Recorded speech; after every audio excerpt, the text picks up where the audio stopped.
The universe will surprise and delight you. I can't believe I did that again. Well, after a while, you're going to start believing what happened. Yes. You've changed my world. Well, you changed it. We focused upon it and you caught up. Thank you. That's how it works. People say, oh, Abraham, I've been following you. And we say, we're following you. We're following you. You're launching the rockets. We're following the rockets. And then we stand there where you pointed us to be, and we hold the light for you to find. And when you do, acknowledge that that's what happened. I created this. I lined up with this. I'm living this. Thank you so much for that, because I'm getting good at this. Yeah. Yeah. And when things don't happen the way I expect them, I start to say, wait a minute. They always happen the way you expect them.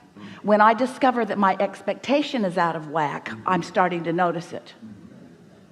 When I let life train me into expectation that is bogus, I'm starting to notice that. Let's use expectation in the real way. I get what I expect. It's never other than that. I expected to get called up here today. Yeah, obviously. It's easier for you the second and third and fourth time. The audience hates you for it because it feels like injustice. So when positive things happen which induce positive expectation, that's why things, the better they get, the better they get, the better they get, the better they get. It's also why the worse they get, the worse they get, the worse they get, the worse they get. So what we're asking you to do is to expect outside of what's happening. It's easy to get called on and then expect it again. The hard thing is to not ever have been called on and then get called on. The hard thing to do is to expect around the reality that has your attention. And that's what we talk about all day, every day, isn't it? Find a way to care so much about the way you feel that you're not willing to think a thought that doesn't feel good, even if it makes the most sense. I've never had any money. Nobody I know has ever had any money. My family's never had any money. Therefore, I don't expect to have any money. Well, that's not helpful. That's not helpful. It's going to turn out the way you expect it to be. So you've been taking this in. Of course. So what is it you want to talk about here and now? What's new for you? I want to get better at the fine-tuning of my desire and my expectation and all of that. I have started to realize that I can manifest things almost instantaneously with just giving it a passing thought. Oh, I'd like to have that. On things that you haven't practiced otherwise. If it's a new thing that you don't have an expectation about, the universe will deliver it to you nearly immediately because there's no push and pull going on in you.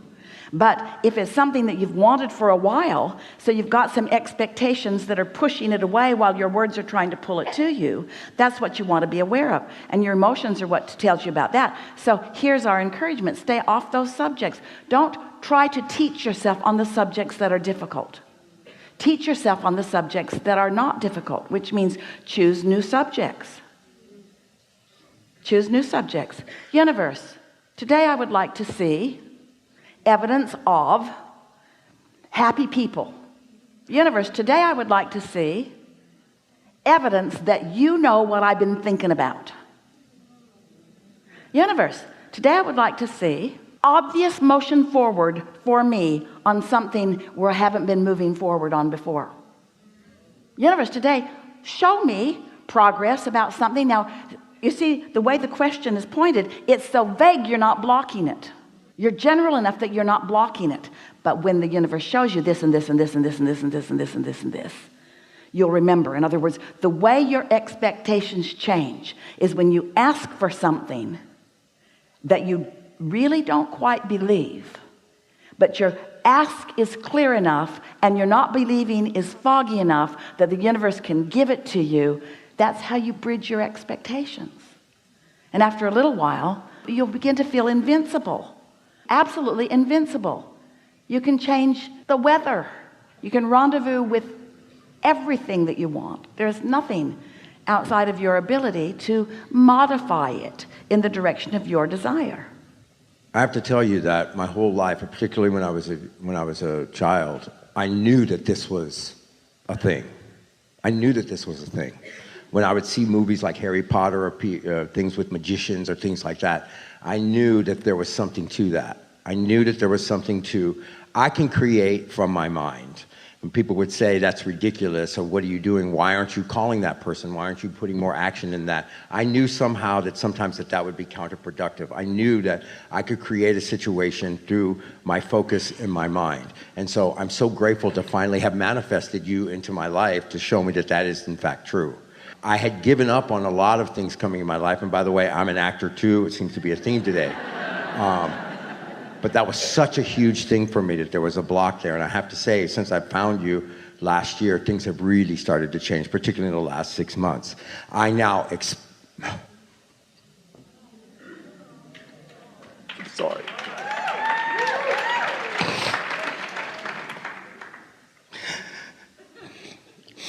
I have begun to expect my dreams to come true again. I wanted them so bad. But I realized that wanting them so bad almost made them out of reach. So now when I think about my desire to get a role or be on a show or whatever, I try to, and you'll tell me if this is correct or not, I try to bring that down to something that is closer to something that I manifest like that. I said, oh, of course I'd be calling for that. Of course I could get a part on that show. Of course I'm a good candidate for that movie. And that actually has started the gate to open where people are calling me in. When my agent tells me about a project, I will say to myself, and I don't say it to him, I'm going to get called in on that. I'm going to get called in on that. And I follow the impulses that come to me when I'm feeling good. So everything that you said here, really good. There's one tiny little bit of fine-tuning that we want to give you. And everyone's right here close with you, and so they're going to benefit from this too. When you caught your breath there for a moment, it was an indication that you had stronger desire than you did belief, just for a moment. And that's why it felt the way that it did. It amplified desire. And then the words that followed that experience, where you kind of choked up for a moment, were, I've wanted this so bad for so long. We just want to point something out that we pointed out about Esther's experience earlier. You're really going to like this. You're still doing, and so many people do it, you're wanting to influence or evoke from the universe, from the emotion of painful need than from joyful desire. And it worked with your mother. If you need a little, oh man, she's going to be right there. Humans sort of train you that way, to be just needy enough. But there's a power that's greater than that you want to practice. You want to come from love, not need. From love, not need. From love, not pain. From knowing, not guessing. From knowing, not hoping. You're at the place, and it's a good place to be. It's paying off really well for you, and it will continue to do so, but you could do better, where your desire is mostly being met with hope. And so that gives you quite a bit of what you desire. But when your desire is met with knowing, when your desire is met with love, when you're not trying to motivate normal people, but instead are only dealing with your own push-pull vibration. You see, it's when you think you're going to inspire another. Esther was doing that with her contractor. If he just understands that they are putting me in an inconvenient position and that I'm really too busy for this, maybe they'll hustle a little bit more and they'll get some stuff done. Nope, it slowed it down. Not because they wanted to slow it down. They weren't deliberately punishing her.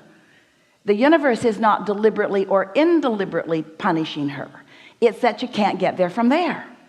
So it's from your pure desire and expectation that it be satisfied. But you see, you don't want to appear to be that arrogant. Because when you're sure of yourself, lots of other humans who aren't sure of themselves are offended by your sureness. That's why when you hear the stories from the actors, they are so ready to tell you about their struggle. Because they want you to give them permission to have received the benefit if they're struggling. If I can present my struggle to you in an efficient enough way, you won't be mad at me for this now success. And a lot of you are doing that in a lot of ways because you're humaning and because you're banking upon what other humans are doing, because they seem like they're the ones that are casting and calling, and it feels like they hold all the cards, but they don't hold any cards. You hold all the cards in your calling and refusing, in your push-pull. You hold all the cards, and you just caught yourself in that little holding something back that you really wanted. It was like wanting to evoke just a tiny little bit of sympathy from the universe, who will then shine a light on you more kindly. You kind of get what we're talking about? When the universe can't change the kindliness of the light that is shining because it couldn't be a more kindly light. The universe couldn't want more for you or believe more in you. Your inner being, which is what you're wanting to sync up with. Think of your inner being as your true agent, as your true employer, as your true holder of all the cards and all the goodies. Your inner being holds it all, and know you've got the part. You've got the part. It's a slam dunk. It's a done deal. Your inner being says yes, yes, yes, yes, yes, yes, yes, yes, yes. So who is it that you're pleading with? Those who hold no power. And in pleading with those who hold no power, you hold yourself in an expectation where you don't let in the power that your inner being's already laid out for you. It's the best we've ever said that.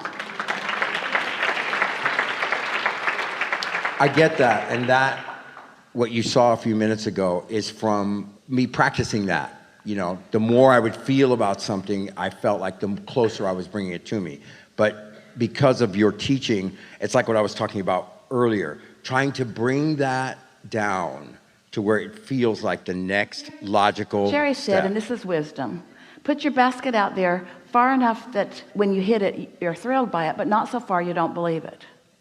So that's some of what you're talking about. Yeah, but and I have to let go of that feeling being a feeling of creation, because that's not the feeling of What do you creation. mean? That feeling of like we're almost about to cry, you get emotional, I want this so much.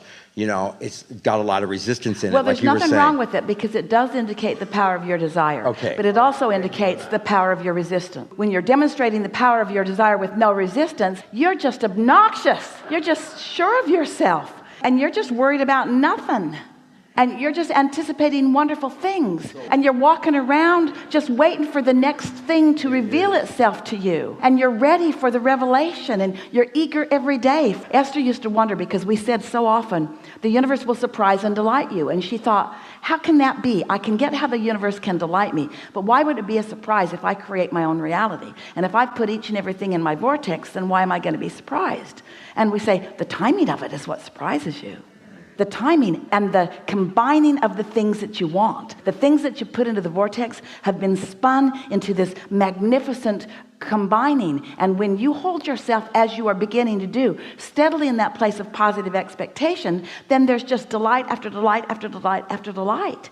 And so when someone meets you, you don't seem like an actor who is yearning for the job. You appear to them to be the actor that knows that he's got the job. Do you know why so many of the big projects cast the same actors? Because once they've been cast, they expect to be cast. So it seems like they only pick from them, or they mostly pick from them. But it's a vibrational thing. It's not like that. It's a vibrational thing. Of course, it's easier to expect it when it's happened to you. We started this conversation with those words. But you can, by understanding the laws of the universe and by demonstrating to yourself all day, every day, that you hold all the cards, you can then be that person who just expects things to go the way you want them to. Esther wants to say to her contractor and to the guy that's doing the gas pipe and to everybody else that's involved in any project that has anything to do with her, things always work out for me, so we're going to have a lot of fun together. Things always work out really well for me, and I bet they work out really well for you too. And won't it be fun for things to work out for the two of us while we're involved with each other? Isn't that a nice way to be? Things always work out for me, which means I always star in successful movies.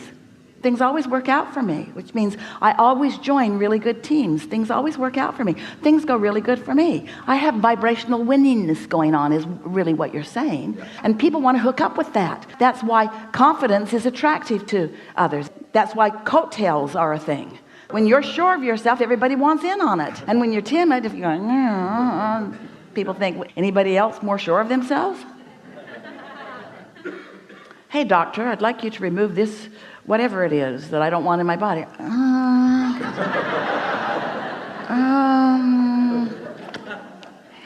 I might move on to someone more confident.